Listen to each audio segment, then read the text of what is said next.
Oigan, todavía no ha venido Dismara, ¿verdad? Ah, mira, hablando de la reina de Roma, Dismara. ¿Qué onda? Creo que no voy a poder ir al programa. ¿Cómo que no vas a poder venir al programa? A ver, espérame. Para que me platiques, vamos a hacer una videoconferencia, ¿eh? Espérame.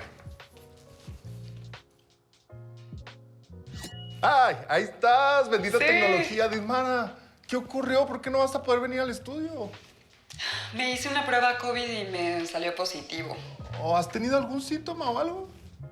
Pues me hice la prueba porque un amigo estuvo con un amigo que tuvo un primo que se enfermó y pues quería estar segura de que no me hubiera contagiado. Pero la verdad es que me he sentido bastante bien.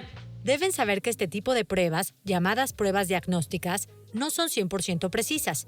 Puede haber tanto falsos positivos como falsos negativos. ¿Pero cómo es eso, Hipatia? En general, en cualquier prueba diagnóstica, un falso positivo es cuando la prueba es positiva en un paciente que no tiene la enfermedad.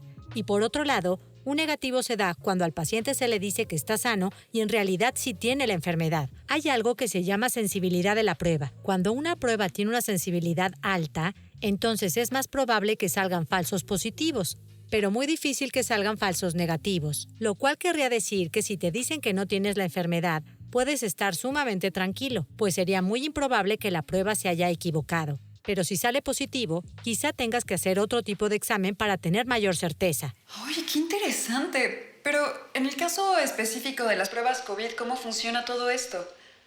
Actualmente existen 2 métodos de detección del virus causante de la COVID-19, aprobados por la Organización Mundial de la Salud. Uno son las pruebas serológicas o de anticuerpos que se obtienen a partir del análisis de una muestra de sangre.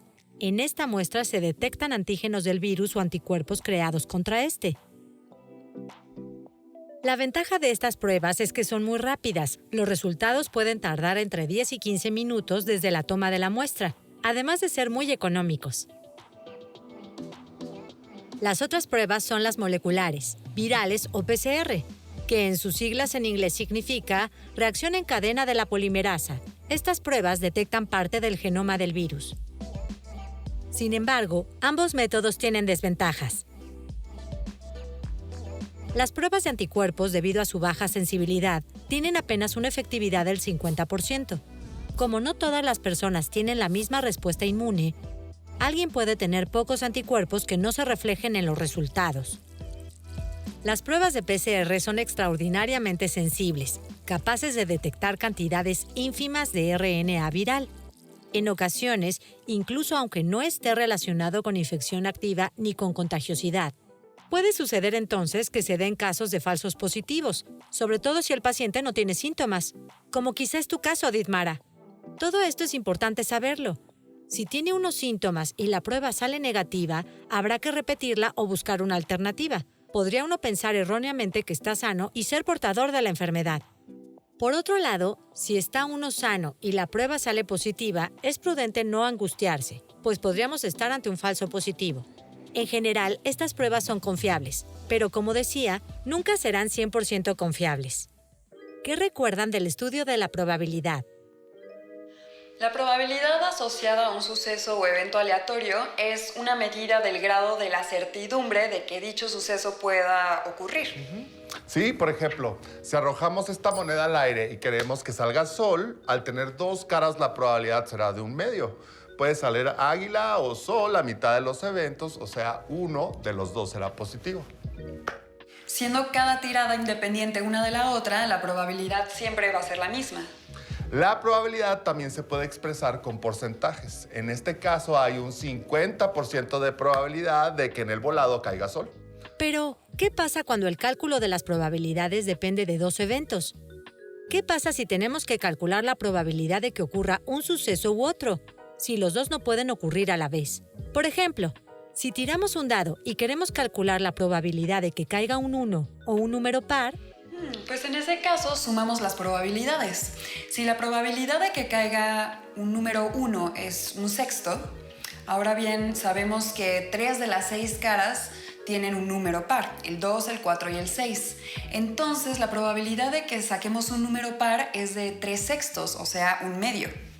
Entonces, si sumamos esas dos probabilidades, la probabilidad de que caiga un 1, el evento A, o que caiga un número par, el evento B, pues es igual a 4/6. Y si queremos calcular la probabilidad de que al lanzar un dado 2 veces, sacar primero un 3 y luego un 4, Yo sé cómo calcular eso. Empecemos por dibujar todas las posibilidades de tiradas de los dados.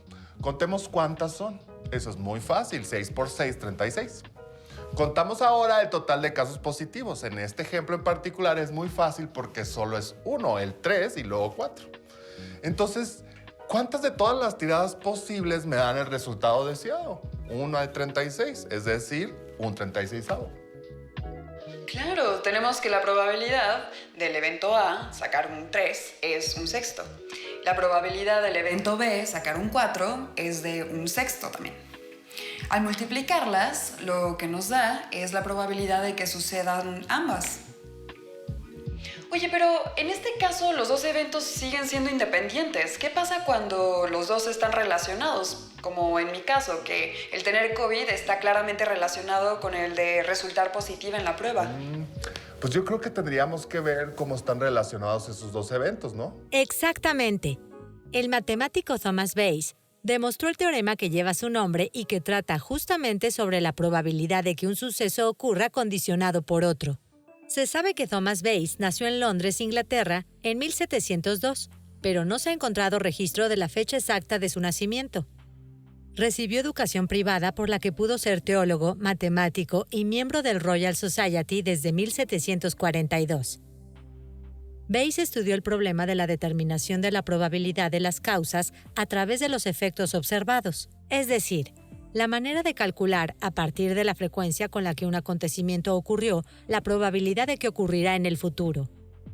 Esto en el ensayo Essay Towards Solving a Problem in the Doctrine of Chances, es decir, ensayo para resolver un problema en la doctrina de las posibilidades. Publicado póstumamente en 1763, donde el reverendo Bayes abordó el problema de las causas a través de los efectos observados y donde se enuncia el teorema que lleva su nombre. El muy conocido teorema de Bayes se refiere a la probabilidad de un suceso condicionado por la ocurrencia de otro. Más específicamente, con su teorema se resuelve el problema conocido como el de la probabilidad inversa. Se pueden valorar probabilísticamente las posibles condiciones que rigen, suponiendo que se ha observado cierto suceso. Se trata de la probabilidad inversa. Por ejemplo, en una fábrica podríamos calcular la probabilidad de que cierta parte de la maquinaria esté funcionando correctamente, tomando en cuenta la calidad de la producción.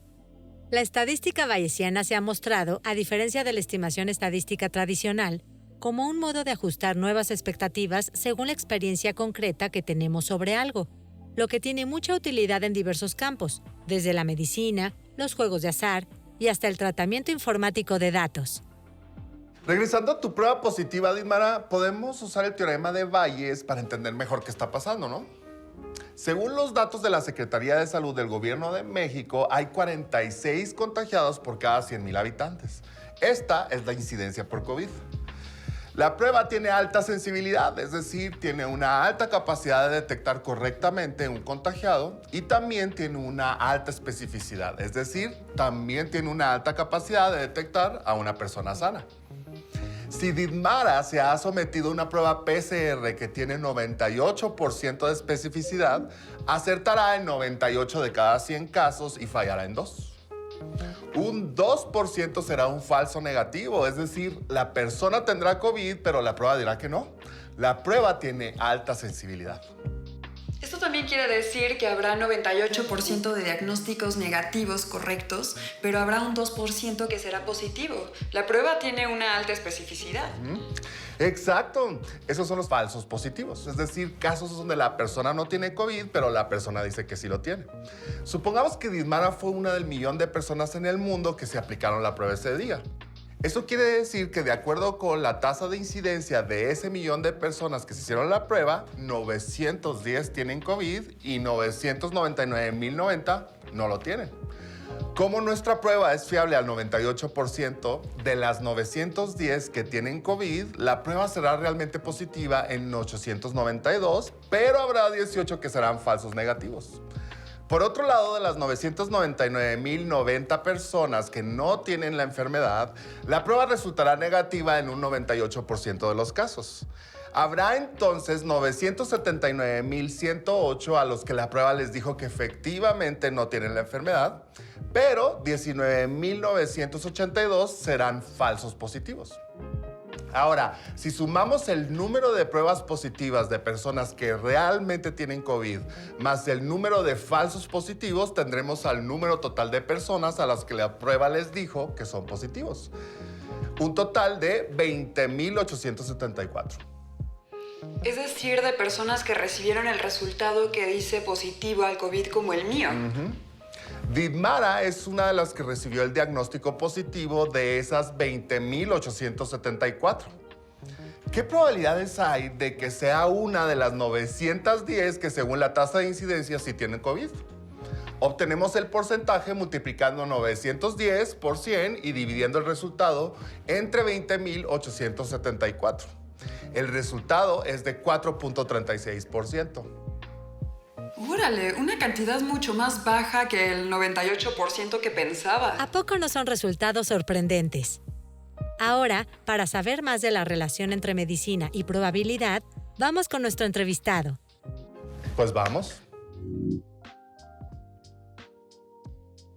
Cuando hablamos de pruebas, hablamos de distintos tipos de pruebas. Algunas detectan ácidos nucleicos, otros detectan anticuerpos, otros detectan partes del virus. Así que dependiendo del momento en el cual estamos cursando la infección, se deben de aplicar distintas pruebas y cada una de ellas detectará al virus en distinto momento.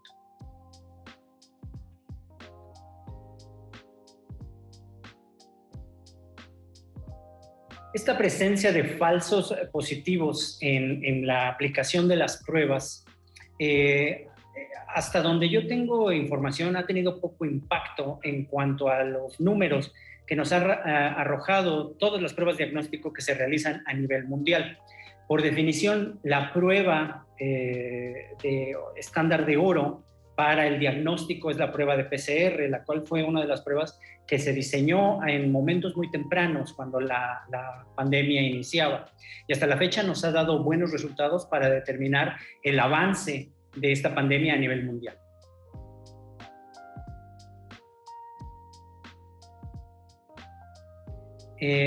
Al menos en nuestro país, cada vez que alguna de las instituciones que están haciendo de manera rutinaria pruebas diagnósticas terminan las muestras de ese día, deben de procesar sus datos y enviarlos a las dependencias, las cuales son encargadas de hacer la recopilación y finalmente dar el reporte a nivel país, a toda la ciudadanía, de cómo es que esto está avanzando. Hasta el momento, las complicaciones que se han llegado a presentar a lo mejor puede ser un poco la falta de personal en algunos casos para procesar el número de muestras que llegan todos los días. Esto se vio más asentado hacia los picos, cuando teníamos estas grandes olas. La cantidad de muestras en algún momento llegó a rebasar al personal que las podía procesar. Sin embargo, una vez que estas olas han ido disminuyendo, este flujo de información se ha vuelto mucho más sencillo.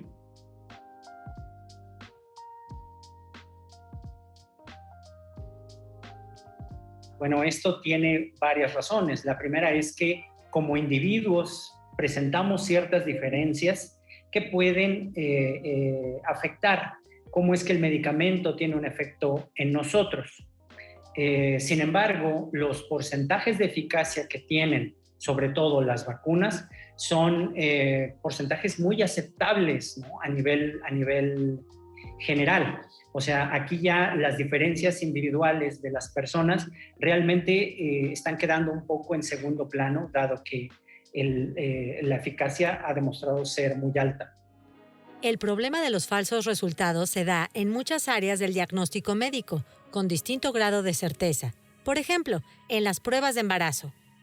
Casi todas las pruebas de embarazo caseras vienen en presentación de tiras reactivas y se colocan en un flujo de orina. La prueba es apta para la detección de la hormona HCG. Los falsos positivos y negativos pueden suceder por distintos motivos. Puede ser por un aborto reciente, una prueba en una parte muy temprana del ciclo, un embarazo fecundado que no permaneció en el óvulo. Tomando en cuenta estos factores, la prueba de embarazo tiene un 97% de efectividad. En vista del porcentaje de efectividad de los medicamentos, es necesario que la investigación médica haga uso de la probabilidad y la estadística para que estos puedan ser confiables para las personas. Si estamos investigando un nuevo medicamento y constatamos que todo el mundo que lo toma se cura antes de una semana, ¿este medicamento es eficaz? A primera vista parece que sí, que si todo el enfermo que lo toma se cura es porque debe ser eficaz. Pero si nos ponemos a pensar, es posible que los enfermos, sin necesidad de tomar el medicamento, se hubieran curado en 2 o 3 días y tomándolo lo hayan hecho en 7. Por eso, al momento de probar un medicamento, el grupo de estudio se divide en 2. A unos se les da el medicamento y a otros no se les da ningún tratamiento. A esto se les llama grupo de control. Además, está el problema de que las personas enfermas cambian la manera en que se sienten, estén o no bajo tratamiento. Por eso al grupo de control se le tiene que proporcionar un placebo, de igual aspecto que el medicamento, pero sin ningún efecto. Para evitar que los médicos que participan en la investigación de alguna manera influyan en el paciente, a ellos se les niega la información si los pacientes están recibiendo el medicamento o el placebo. Por eso, a este tipo de estudios se les llaman estudios de doble ciego. Al igual que en todas las ciencias, el uso de la estadística y la probabilidad son herramientas muy importantes que validan o dan fuerza a los datos crudos que nosotros obtenemos en el campo. A lo largo de todos estos meses y todos estos años han surgido una gran variedad de herramientas bioinformáticas que han contribuido de manera muy importante al desarrollo y al descubrimiento, tanto de nuevos tratamientos como de la aparición de nuevas posibles pandemias. Muchos de estos programas bioinformáticos están dirigidos hacia el manejo precisamente de datos recopilados que una vez que son procesados de manera correcta nos arrojan resultados que nosotros podemos interpretar de manera mucho más sencilla. En cuanto a nombres de programas, no te podría decir exactamente, pero más que el desarrollo de estos programas, yo creo que el manejo de lenguajes bioinformáticos que permite a los investigadores el diseñar sus propios programas es realmente lo que ha sido un avance muy, muy importante.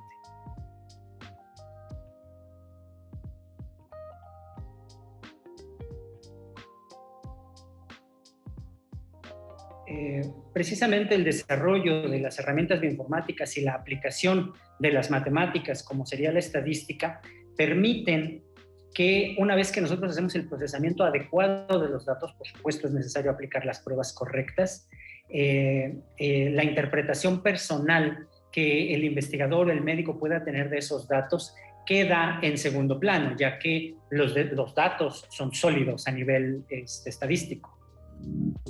Pero entonces, ¿para qué sirven las pruebas? Sirve para hacer una criba de las personas que pueden tener COVID. Basta una segunda prueba para que las probabilidades de exactitud se eleven y se sepa, con mayor certeza, si tienen o no la enfermedad. Oye, esto es toda una evidencia de cómo debemos tener cuidado con el cálculo de probabilidades. No toda la información es como nos parece a primera vista. Sí, son una herramienta muy útil, pero hay que saber cómo manejarlas. Oye, Mara, pero bueno, ya nos vamos. Recuerden que este programa es de todos ustedes. Participen con Jóvenes en TV, un espacio de reflexión y construcción de conocimiento. Visítenos en jovenesencasa.ce.gov.mx. Busquen nuestra comunidad de Jóvenes en Casa en Facebook. Y vuélvanos a ver en YouTube. ¡Hasta la próxima! Adiós, Dit. Adiós. Bye.